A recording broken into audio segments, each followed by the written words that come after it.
उस परमात्मा को पुकारा, लेकिन उसके नाम का सिमरन करने के पश्चात ही वो उसकी भक्ति में लीन होता है। सभी संतों ने, सभी महापुरुषों ने जो इस मार्ग पर चले, उन्होंने नाम जाप की महिमा गाई है। इससे कोई अंतर नहीं पड़ता कि कौन सा नाम पुकारा, क्योंकि संत बार बार समझाते हैं उस परमात्मा का, उस निराकार का कोई नाम नहीं है, उसकी कोई शक्ल नहीं है, और दुनिया में सभी नाम उस परमात्मा के हैं। उसे कोई शक्ल में मानो, किसी नाम से पुकारो, वो परमात्मा सुनता है। लेकिन तुम्हारे अंदर से जब तक ये अंतर, ये द्वेष नहीं निकलेगा, ये नाम परमात्मा का है, ये नाम परमात्मा का नहीं है, ये परमात्मा को इस पद्धति से पा सकते हैं, उस पद्धति से परमात्मा को नहीं पा सकते। जब से अंदर से ये भाव नहीं निकलेगा, तुम परमात्मा को नहीं पा सकोगे। स्वामी रामकृष्ण परमहंस जी, जिन्हें संसार ने परमहंस की उपाधि दी, क्यों? क्योंकि उन्होंने ऐसा अद्भुत प्रयोग किया भक्ति का कि शायद ऐसा किसी और संत ने ना किया हो। उन्होंने क्या किया? उन्होंने अपने जीवन में कई पद्धतियों पर चलकर, कई मजहबों के अनुसार उस परमात्मा की भक्ति की, और क्या कहा अंत में कि ये सब मजहब, ये सब पद्धतियां, ऐसा जानो हमें पहाड़ की चोटी पर जाना है, तो उस चोटी पर पहुंचने के लिए तुम उस पर्वत के किसी और से भी, किसी छोर से भी ऊपर चढ़ना शुरू करो, तो तुम उसकी चोटी पर पहुंच सकते हो। इससे कोई अंतर नहीं पड़ता तो तुम इस पर्वत के किस छोर से तुमने इसकी चढ़ाई करनी शुरू की। तुम किसी भी मजहब में रहकर किसी भी नाम से परमात्मा को पुकारो, लेकिन भाव उसे पुकारने के होने चाहिए। परमात्मा तुम्हारे नाम को नहीं देखता, परमात्मा तुम्हारे भावों को देखता है। जो परमात्मा तुम्हारी मौन प्रार्थना सुन लेता है, तो उसे क्या अंतर पड़ता है। लेकिन जब तक तुम्हारे अंदर से ये घृणा, ये भाव नहीं निकलता कि जो मैं राम कह के परमात्मा को पुकारता हूँ, तो केवल परमात्मा का नाम राम ही है, जो मैं जोत जलाता हूँ घी का, तो यही परमात्मा को पाने की पद्धति है। नहीं भाइयों, ऐसा नहीं है। ये केवल एक उसे पुकारने के ढंग हैं हमारे। जो ओम कह के पुकार रहा है, जो अल्लाह कह के पुकार रहा है, जो वाहेगुरु कह के पुकारता है, जो गॉड कहता है, या और भी दुनिया की इतनी भाषाएं हैं जो हम नहीं जानते। हम पंछियों की भाषा नहीं जानते, हम पशुओं की भाषा नहीं जानते, लेकिन शायद वो भी अपनी अपनी भाषा में उस परमात्मा को पुकारते हैं। परमात्मा उनकी भी सुनता है, उनकी भी इच्छा पूरी करता है। तो हम ये कैसे मान लें कि यही परमात्मा को पाने का ढंग है? नहीं, हमारे शास्त्रों ने तो ऐसे ऐसे उदाहरण दिए कि हम पढ़कर कितने आश्चर्यचकित हो जाते हैं। सदना कसाई का उदाहरण दिया। क्या कर्म करता था? कर्म से कसाई है। ऐसा कर्म पशुओं को काटता है केवल जीविका चलाने के लिए, उनका मांस बेचता है। लेकिन उसके जीवन में भी ऐसी घटना घट गई।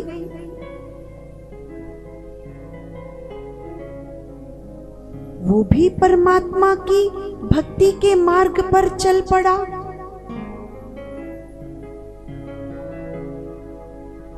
गणिका का उदाहरण आता है। घोर पाप कर्म करने में लगी है,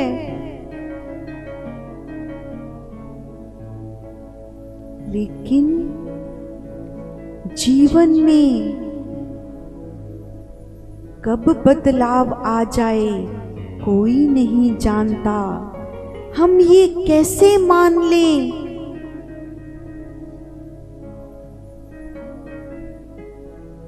कि हमारा जीवन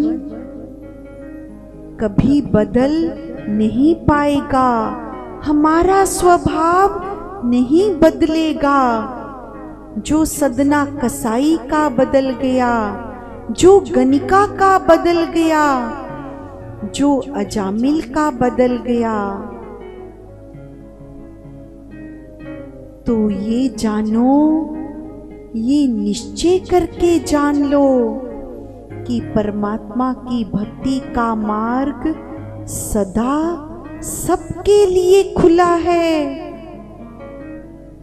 ये ठीक है कि जो पाप कर्म किए हैं उनका भुगतान तो करना ही पड़ेगा, लेकिन ऐसा नहीं है कि यदि कोई पाप कर्म में लिप्त है तो कभी वो उसे छोड़कर शुभ मार्ग पर नहीं चल सकता।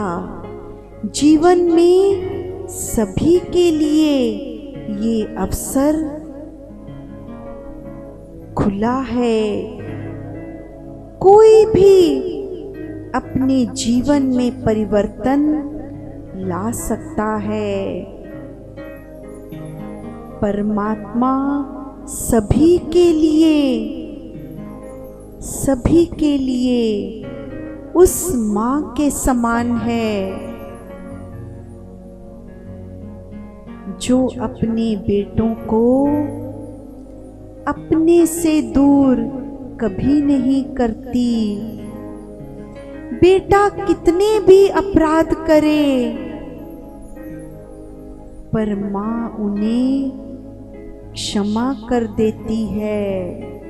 ठीक है जो तूने किया, यदि तुम्हें उस पर पश्चाताप हो रहा है तो माँ उसे अपनी गोद में लेने के लिए सदा ही तैयार है। ऐसा अवसर कभी नहीं जाता, हम ही चूक जाते हैं, लेकिन परमात्मा के घर में कभी देर नहीं होती।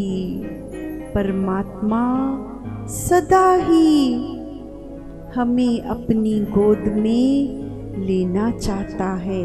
जय श्री राम।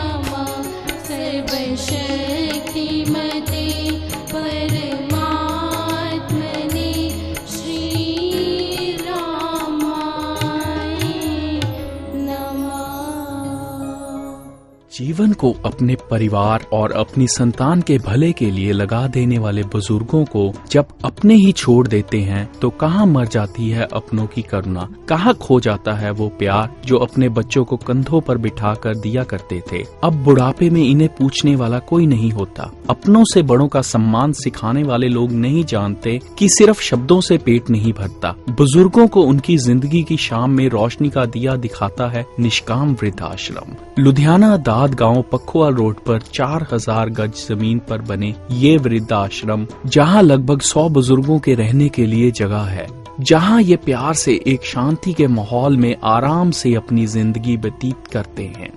यहाँ पर भोजन के लिए एक बड़ा डाइनिंग हॉल है, जहाँ सब बुजुर्ग आराम से स्वादिष्ट और सेहतमंद भोजन नियमित रूप से करते हैं। निष्काम वृद्ध आश्रम में सत्संग और मनोरंजक कार्यक्रमों के लिए ऑडिटोरियम भी है। यहाँ मेडिटेशन हॉल की भी व्यवस्था है। सेहत के लिए पार्क और साफ ताजा आबो हवा भी है। इस शांति भरे अपनेपन से भरपूर माहौल में ये वरिष्ठ नागरिक जैसे अपने रिश्तेदारों के दिए घावों को भुलाकर एक नई रोशन जिंदगी जीते हैं। इनकी मुस्कान तथा संतोष वो पूजा है जो निष्काम के लिए अनमोल है।